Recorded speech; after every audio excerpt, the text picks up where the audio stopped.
apa? Imamat 26 ayat 1 sampai ayat yang ke-13. Janganlah kamu membuat berhala bagimu. Dan patung atau tugu berhala janganlah kamu dirikan bagimu. Juga batu berukir janganlah kamu tempatkan di negerimu untuk sujud menyembah padanya, sebab akulah Tuhan Allahmu. Kamu harus memelihara hari-hari sabatku dan menghormati tempat kudusku, akulah Tuhan. Ya kan? Bagian orang bilang, kalau gitu kita harus kebaktian Jumat malam dong, supaya sabat. Bagian bilang, Sabtu dong. Sabat bukan Sabtu. Sabat buat orang Yahudi dari Jumat malam sampai Sabtu sore. Iya kan? Nah, tapi intinya, what is the meaning of Sabat? Arti dari Sabat, terjemahan bebasnya Sabat artinya apa? Istirahat. Intinya bukan soal harinya. Iya kan? Saudara boleh beribadah, tetapi kalau sepanjang hari saudara nggak pernah punya waktu buat Tuhan juga nggak ada artinya. Kemarin saudara ikut kebaktian, khotbah pendeta nggak seru, buka Facebook, chatting lewat Twitter, ya kan? Nggak ada artinya juga, iya kan? Karena yang maksud Tuhan istirahat. Pak, Bu, Tuhan saja 6 hari kerja, 1 hari istirahat. Orang sekarang mau lebih dari Tuhan, nggak mau istirahat, ya kan? Dan orang kalau kurang istirahat, perhatikan. Orang kalau kurang istirahat, apa yang terjadi yang pertama? Mulutnya jahat. Coba saudara perhatiin. Kalau cukup istirahat, manggil istri gini, ma, gitu. Agak panjang, ada goyangnya dikit. Ma, gitu. Iya kan? Tapi coba kalau udah kurang istirahat, ma. Nah, ada komanya di atas, ma. Iya kan? Suami cukup istirahat, lagi mandi, lupa bawa handuk. Sayang, tolong handuk dong. Itu. Cukup istirahat, coba kurang istirahat. Handuk. Sampai istrinya bilang, tukang handuk lewat. Saya perhatiin ya. Jadi kalau tiba-tiba mulut istri sudah udah pedes, artinya kurang istirahat. Bu, kalau mulut suami udah mulai pedes, Bu, jangan langsung, mau berubah apa. Tapi yang saya mau tegaskan buat saudara sebetulnya sederhana. Bu, orang kalau udah kecapean yang pertama apa? Mulutnya jahat. Ya, jadi kalau suami mulutnya udah pedes, bilang sama suami, bobo, kurang istirahat ya.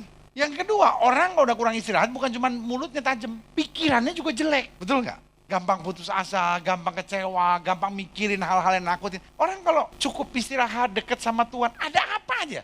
Saya punya Tuhan kok, masa ya Tuhan tinggalin saya? Kan begitu kan pikiran kita, iya kan? Yang ketiga saya pelajari, orang kalau udah kurang istirahat, pasti hubungannya dengan Tuhan tuh terganggu.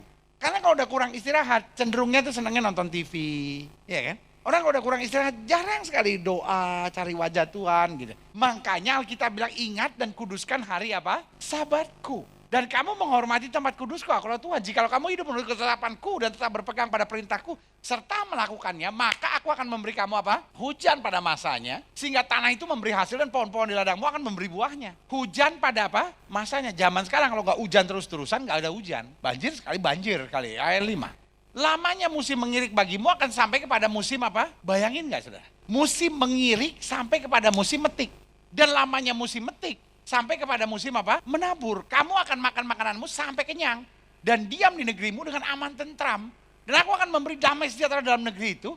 Sehingga kamu akan berbaring dengan tidak dikejutkan oleh apapun. Nothing come by surprise. Nggak ada yang mengejutkan saudara, ya kan? Tiba-tiba, tahu nggak? Itu kan anaknya yang belum menikah itu hamil. Itu kan ngejutin.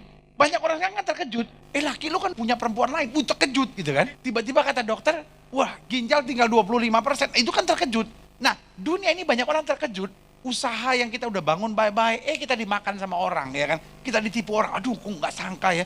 Tuh orang pada baik banget, ternyata kalau ketemu saya, kadang-kadang saya bingung nih malaikat apa orang gitu. Padahal dia nusuk saya dari belakang. Nah, dunia ini, makanya ada banyak orang sakit jantung. Terkejut melulu, saudara-saudara.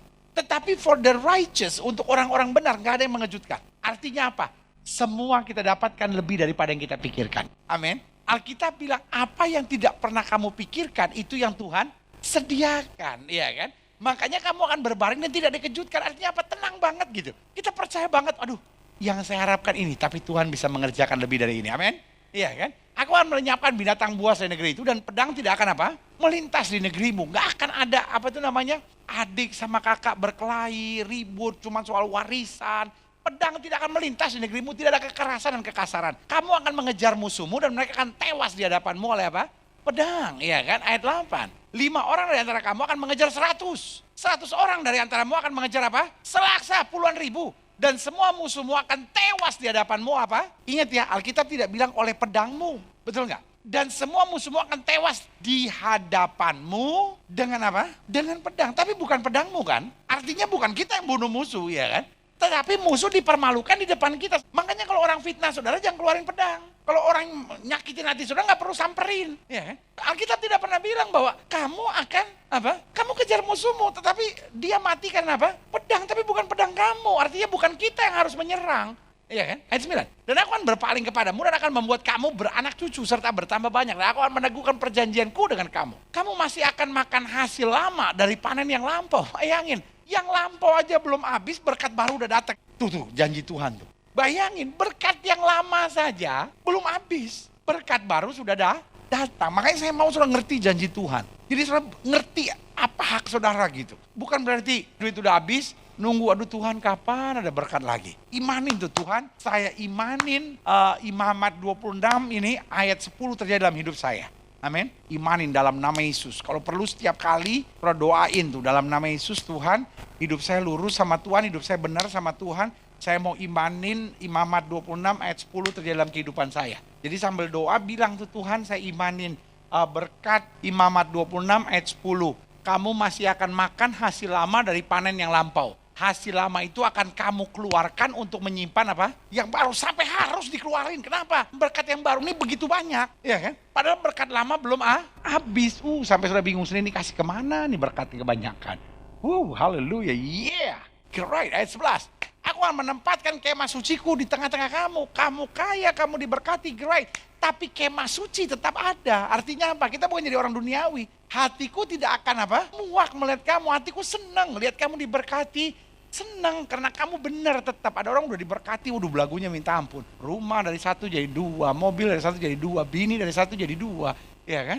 Ada 12. Tetapi aku akan hadir di tengah-tengahmu dan aku akan menjadi Allahmu dan kamu akan menjadi umatku. Aku akan hadir. Ayat 13, akulah Tuhan Allahmu yang membawa kamu keluar dari tanah Mesir. Supaya kamu jangan lagi menjadi budak mereka. Ya kan? Aku telah mematahkan kayu kuk yang di atasmu dan membuat kamu apa? Berjalan tegak. Artinya apa? Kamu gak diperhamba lagi. Juga termasuk gak diperhamba oleh segala apa? Berhala-berhala. Ya kan? Nah, dalam pendahuluan saya tekankan begini. Salah satu bujukan iblis yang dapat menjadi kesalahan manusia adalah menyembah apa?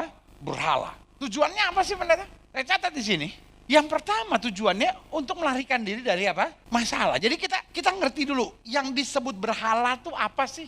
Anything yang membuat saya lari dari masalah, ya kan? Makanya yang namanya hipnotis, yang namanya yoga, itu kan semua kan berhala model baru, saudara. Yang tujuannya supaya kita lari dari masalah, padahal masalah bukan untuk lari, iya kan? Hipnotis ini kan ada 2 mazhab kan, ada 2 versinya kan? Yang satu untuk ngerjain orang gitu kan, untuk jahat-jahatin orang ya kan. Tapi yang satu untuk katanya bisa melepaskan diri dari merokok. Jadi kita bayangkan saya udah lepas dari rokok, bisa melepaskan kita dari ketakutan, bisa melepaskan kita dari kebencian, bisa melepaskan kita dari berbagai penyakit. Saya mau bilang itu semua setan, saudara. Itu gaya berhala. Kita tidak pernah diminta Tuhan untuk lari. Kita diminta Tuhan untuk menghadapi masalah. Amin. Kalau saya benci, saya harus ngampunin. Bukan saya harus membayangkan, saya udah gak benci lagi. No, gila iya lama-lama. Iya kan? Kita hadapin kok. Hati sakit gak apa-apa. Tapi kita percaya bahwa Tuhan turut bekerja dalam segala perkara untuk mendatangkan kebaikan. Amin. Nah, tujuan dari berhala satu melarikan diri dari apa? Masalah. Jadi meja biliar bisa jadi berhala. Bisa. Facebook bisa jadi berhala. Saya nggak bilang Facebook berhala. Enggak. PS bisa jadi berhala. Ada orang kalau lagi jengkel sama bininya main Mario. Ada orang golf bisa jadi berhala. Tapi jangan salah ngerti. Apa aja bisa jadi berhala, TV aja bisa jadi berhala, ya kan? Nggak kita sembah sih, cuman kita liatin. Apapun yang membuat kita pikir kita lari dari masalah, itu bisa jadi berhala buatnya. Selanjutnya yang kedua, tujuan dari berhala ini memisahkan kita dari apa? Tuhan. Anything yang membuat kita akhirnya tidak suka berdoa, anything yang membuat kita nggak suka pelayanan, anything yang membuat kita mencintainya lebih dari Tuhan, itu dapat menjadi apa? Berhala. Selanjutnya, mencari jalan keluar dan kesenangan hidup dengan kecenderungan mengambil jalan pintas. Ini berhala. Inti berhala pokoknya saya keluar dari masalah, saya dapat kesenangan sendiri sehingga saya mengalihkan diri. Dan padahal itu bukan jalan yang Tuhan mau, tapi jalan apa? Pintas. Makanya dalam Keluaran dikatakan apa? Allah tidak menuntun bangsa Israel melalui jalan yang paling dekat, karena Allah membuat mereka berputar. Selalu saya bilang gini, jalan pintas tidak pernah merupakan jalan dari Tuhan. Karena Tuhan menuntun kita pakai jalan yang lengkap. Tuhan tidak menolong kita secepatnya, Tuhan menolong kita setepatnya. Nah, apa Apa definisi berhala? Dari 3 hal yang kita lihat tadi, saya bisa mendefinisikan. Berarti berhala adalah segala sesuatu yang manusia kerjakan sehingga cenderung menyembahnya, cenderung terikat di dalamnya sebagai jalan pintas untuk keluar dari masalah, sehingga meraih segala kesenangan hidup dengan resiko terpisah dari Tuhan. Itu yang saya beri nama berhala. Amin. Jadi hobi bisa jadi berhala. Makanya saya catat di sini selanjutnya. Jenis berhala ada 2. Yang pertama saya sebut jenis berhala kuno. Gunung-gunung disembah, ya kan. Orang ke Gunung Kawi, nungguin buah kluwe apa-apa itu. Pohon besar dipakai baju. Pohon dipakai baju. Terus dibikin kotak-kotak hitam putih. Lambang dan ada kekuatan putih, ada kekuatan hitam. Kok aneh-aneh hidup ini, ya kan. Tapi itu yang saya bilang. Secara kuno yang berhala-berhala begitu-begituan. Lalu batu-batu. Batu cincin, ya kan? Mil soka, miliuner sonder kapital. Runyang nakdur, ada itu kan? Batu runyang nakdur, perut kenyang enak tidur, ya kan? Ya terang aja kalau perutnya kenyang ya tidurnya enak, ya kan?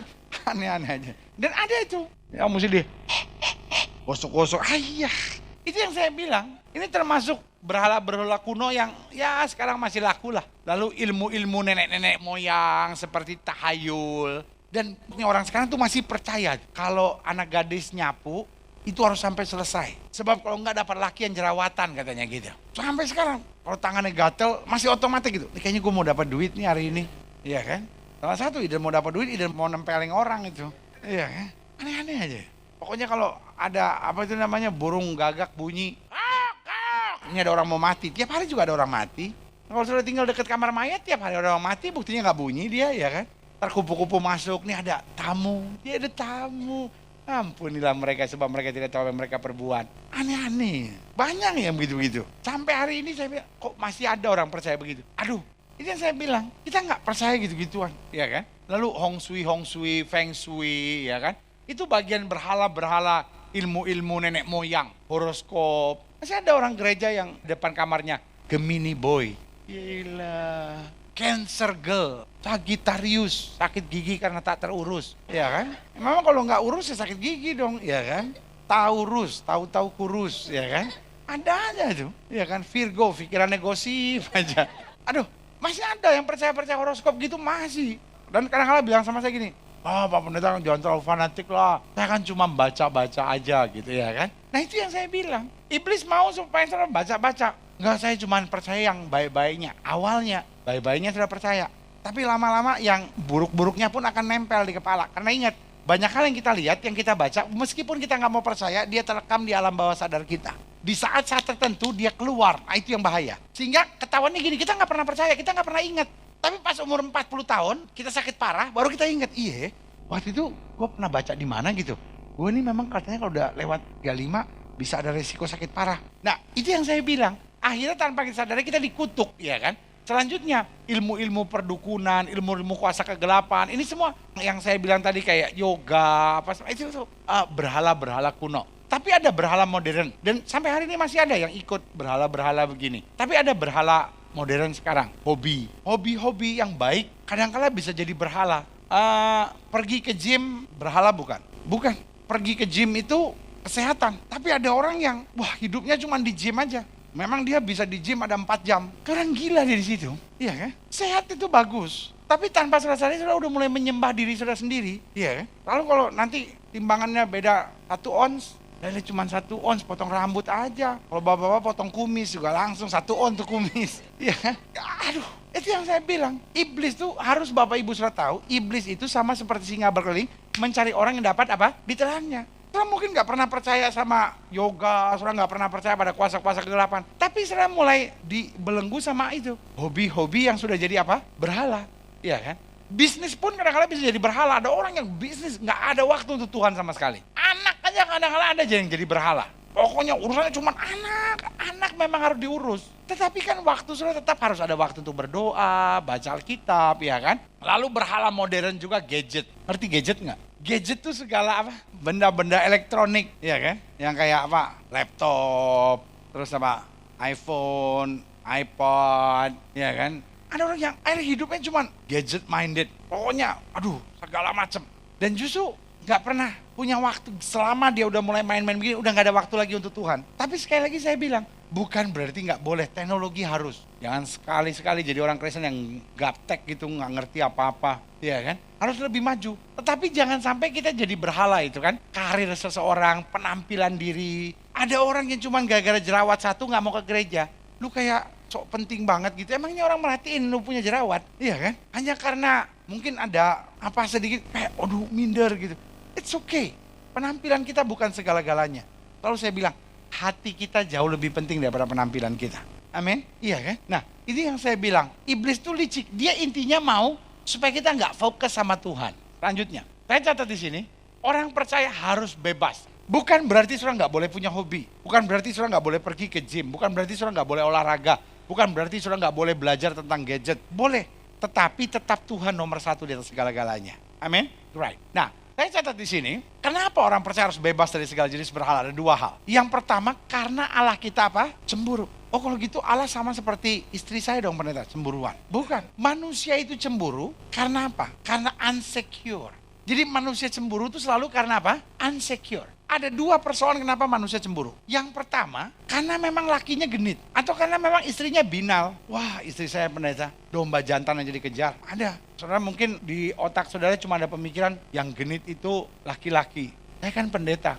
Saya bergaul sama banyak orang. Dan biasanya orang kalau udah bermasalah baru cari pendeta. Kalau lagi kaya, lagi sukses nggak pernah cari pendeta itu biasa aja tuh. Tapi kalau udah susah ada masalah baru datang. Ya kan? Jadi kalau saudara cemburu, ingat. Lihat di mana posisinya. Kalau memang suami saudara yang salah, ayo beresin betul-betul. Kalau memang persoalannya saudara yang sakit, Arno bertobat, percaya Yesus dia akan yang terbaik. Jangan sampai sesuai dengan apa yang kau takutkan, itu yang menimpa saudara lama-lama. Iya kan? Tapi Allah cemburu bukan karena insecure. Allah cemburu karena Allah tidak mau kita diperdaya. Allah nggak mau kita diperdaya oleh dunia ini. Makanya Allah kita cemburuan. Yang kedua, orang percaya harus bebas dari segala jenis berhala. Kenapa? Karena hanya Allah kita yang mampu menyediakan yang terbaik buat kita. Kenapa Tuhan nggak mau kita tertipu sama berhala-berhala itu?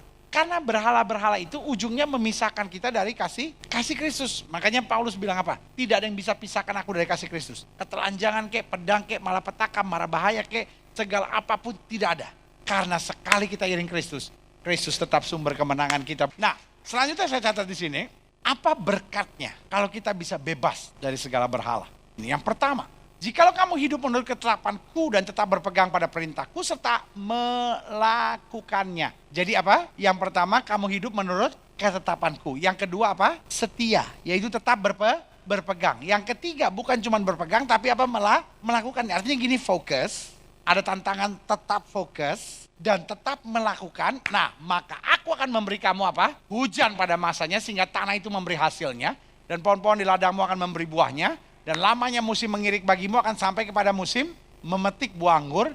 Dan lamanya musim memetik buah anggur akan sampai kepada musim menabur lagi. Sampai kamu akan makan makananmu sampai kenyang. Dan diam di negerimu dengan apa? Aman dan tentram. Apa sih berkat bebas dari berhala? Yang pertama, akan ada hujan. Akan ada apa? Kesuburan. Kamu ngirik sampai kamu memetik. Dan bukan habis dipetik langsung selesai, enggak. Kamu bisa memetik terus sampai musim untuk apa? Menanam. Iya kan? Jadi saudara bisa bayangin nggak? Nah, harus saudara pikir bahwa mereka hidup pada zaman apa? Agraris, iya kan? Zaman apa tuh namanya? Bercocok tanam, iya kan? Kalau sekarang saudara pikir, ya apa urusannya sama tuh metik apel kek, duku kek, urusannya apa sama saya, iya kan? Yang penting gajian, kalau kita kan gitu kan? Tetapi ingat zaman itu zaman agraris. Jadi buat mereka bukan deposito bank yang penting. Buat mereka yang penting bukan harga dolar, bukan harga minyak, so what gitu ya kan. Bukan soal harga gas mau 3 kilo ke 12 kilo ke urusannya apa gitu ya kan. Tetapi pada zaman itu yang paling penting apa? Bercocok tanam kan, iya kan. Nah jadi akan ada hujan, lalu akan ada apa? Tanah terus begitu subur. Udah dipetik berbuah lagi, udah dipetik berbuah lagi. Sampai kapan dia berbuah? Sampai masa untuk apa? Nanam lagi. Selesai nanam, baru diirik, ya kan? Itu istilahnya buah-buahnya aja belum selesai dijual, belum selesai dimakan. Berbuah lagi kan begitu, ya kan? Nah, makanya akan ada hujan kesuburan. Ini penting tuh daerah agraris. Artinya apa? Apapun yang kita perjuangkan hasilnya tidak mengecewakan. Nah, bagian lain dikatakan kalau kamu menjauh dari Tuhan, kamu menabur, kamu bawa pulang hasil, tapi seperti kamu taruh di apa? Di kolam yang bocor, di kantong-kantong yang berlobang. Artinya apa? Kita terima hasil, tapi nggak dapat apa-apa. Akhirnya kita bilang apa? Kamu punya hak untuk menerima, tetapi kamu tidak punya hak dan karunia untuk apa? Mendapatkan. Iya kan? Sampai kita dapat banyak tapi kurang terus gitu. Sampai kita bingung, aduh hasil saya kan banyak ya. Kok saya hidup kekurangan terus ya? Utang saya terus kemana-mana gitu. Nah makanya sebagai hamba Allah saya mau bilang, ketika kita bebas dari berhala. Kalau saudara mulai lihat gini, tiap kali saya dapat banyak ada aja di rumah. Mobil lah hilang, handphone lah hilang, kecelakaan lah, tabrakan lah, penyakit lah, rumah sakit lah, teranak masuk rumah sakit. Berarti ada berhala-berhala di rumah saudara. Ada yang saudara dahulukan lebih dari Tuhan. Ada hal-hal dalam hidup saudara yang is not right. Saya tidak bilang, oh sudah masuk rumah sakit, ada dosa, ada dosa, ada dosa. Oh masuk rumah sakit ya. Sehingga ada orang nggak berani ngelapor sama gembalanya kalau anaknya masuk rumah sakit. Karena nanti gembalanya natap sinis. Oh anak masuk rumah sakit ya. Ada berhala dalam hidup kamu. Nah itu gembalanya sakit jiwa itu namanya. Saya tidak bilang gitu. Kalau sudah ada masalah, tell us, we gonna pray for you. Amin? Iya kan? Tetapi yang saya mau tekankan buat saudara, ciri-cirinya jelas. Yang Tuhan mau, apapun yang sudah perjuangkan, hasilnya mengejutkan. Mengejutkan di sini bukan berarti membuat kita terkejut, tetapi mengagumkan. Saya tidak bilang bahwa kalau ikut Tuhan kita nggak ada perjuangan, nggak ada tantangan, nggak ada air mata, nggak ada bukan. Tapi gini, kita berjuang, kita mendapat lebih daripada apa yang kita pikirkan. Kita nggak pernah kecewa karena kita pikir gini, aduh Tuhan, kok saya ngadepin begini banyak masalah. Tapi Alkitab bilang apa? Perjuangan yang kamu lakukan tidak ada apa-apanya dibanding kemuliaan yang kau akan terima. Ya kan? Artinya apa? Perjuangan-perjuangan kita akan menghasilkan sesuatu yang mengagumkan. Amin. Tetapi kalau hubungan kita sama Tuhan perlu dengan berhala-berhala modern ini, itu yang saya bilang akhirnya mengejutkan kita. Aduh Tuhan, kok saya udah buat begini hasilnya kok begini ya Tuhan. Ya kok udah melayani kok begini ya Tuhan. Itu yang Alkitab bilang, kamu menggali kolam-kolam bocor. Kamu bawa pulang hasil, kamu taruh di kantong yang apa? Berlubang. Iya kan? Sehingga hasilnya tuh terbuang sia-sia. Kamu sampai rumah kamu gak dapat apa-apa. Tetapi buat orang percaya, Alkitab bilang apa? Akan ada hujan, akan ada kesuburan. Musim mengiri kamu persis selesai sampai musim apa? Menuai kamu. Iya kan? Kamu menuai buahnya sampai kamu apa? Nanam lagi. Belum habis, sudah mulai berbuah lagi. Iya kan? Yang kedua, apa berkatnya? Oh, kita bebas dari berhala. Imamat 26 ayat 6 sampai 8. Dan aku akan memberi damai sejahtera, haleluya, di dalam negeri itu. Sehingga kamu akan berbaring dengan tidak dikejutkan. Nothing come by surprise. Aku akan melenyapkan binatang buas yang ngeri-ngeri itu, ya kan? Kadang-kala mertua jadi binatang buas, saudara-saudara, ya kan? Kadang-kala menantu jadi binatang buas. Kadang-kala tagihan-tagihan kita jadi binatang buas, ya kan? Kadang-kala persoalan-persoalan bos kita di kantor jadi binatang buas, ya kan? Kadang-kala persoalan-persoalan di rumah tangga kita jadi binatang buas. Dan pedang tidak akan apa? Melintas di negerimu. Artinya nggak akan ada kekerasan-kekerasan. Kamu akan mengejar musuhmu dan mereka akan tewas di hadapanmu oleh apa? Pedang. 5 orang di antaramu akan mengejar 100 dan 100 orang di antaramu akan mengejar selaksa. Dan semua musuhmu akan tewas di hadapanmu oleh pedang. Artinya apa? Peperangan-peperangan yang tidak seimbang saja. Aduh pendeta, saya tuh lagi dituntut sama tangan kanannya Kapolda nih pendeta. Saya lagi dituntut sama seorang yang sangat dekat dengan pemerintahan nih pendeta, ya kan? Tapi Alkitab bilang apa? 5 orang saja bisa mengejar apa? 100. Saudara akan mendapatkan lebih daripada kapasitas saudara gitu ya kan. Nah itu imanin tuh. Ya kan makanya saya bilang kalau ada janji-janji begitu, garis bawahi itu. Imanin, Tuhan ini saya percaya Imamat pasal 26 ayatnya yang ke-7 dan ke-8 ini akan terjadi dalam hidup kita. Jadi gak perlu ada musuh terus kita keluarkan pedang kita, gak perlu. Mereka akan apa? Tewas di hadapanmu oleh apa? Pedang. Artinya apa? Yang ngomongin saudara, yang fitnah saudara, yang ngejelekin saudara gak usah dibalas. Amin. Injil di mana saudara fokus pada Tuhan, manusia rancangan yang jahat, kita tahu 5 orang dari kita akan mengalahkan 100. Amin. Nah, makanya yang kedua, berkat bebas dari berhala akan meraih damai sejahtera karena kita dapat apa? Mengatasi tiap-tiap musuh kita. Iya kan? Damai sejahtera kita dapat. Kamu tidur juga enak. Dan kalau orang tidurnya enak kan berarti nggak ada penyakit menyerang, ya kan? Binatang buas nggak ada. Artinya nggak ada yang mengejutkan kita. Nggak ada yang menakutkan buat kita. Tidur kita tidur yang nyenyak, tidur kita tidur yang tentram, ya kan? Rumah tangga kita nggak akan ada kabar-kabar yang mengejutkan. Artinya apa? Ada tantangan-tantangan apa kita bisa selesaikan. Amin.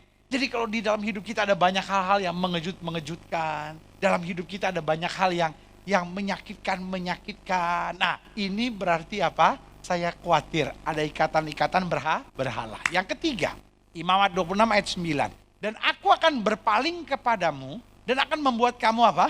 Beranak cucu serta bertambah banyak. Dan aku akan meneguhkan perjanjianku dengan kamu. Kamu masih akan makan hasil lama dari panen yang lampau. Dan hasil lama itu akan kamu keluarkan untuk menyimpan yang baru. Itu Imamat 26 ayat 10 nggak boleh selalu lupa ya. Itu bagian janji berkat yang istimewa buat kita.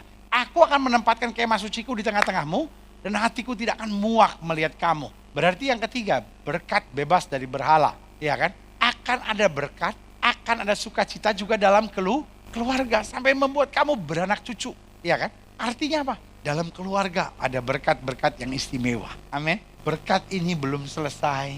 Berkat lain lagi datang. Amin. Anak cucu kita diberkati. Janji Tuhan apa? Keluarga. Karena selalu saya bilang, segala sesuatu pasti mulai dari keluarga. Makanya selalu saya bilang, kalau dalam keluarga ribut terus, berkat jadi jauh.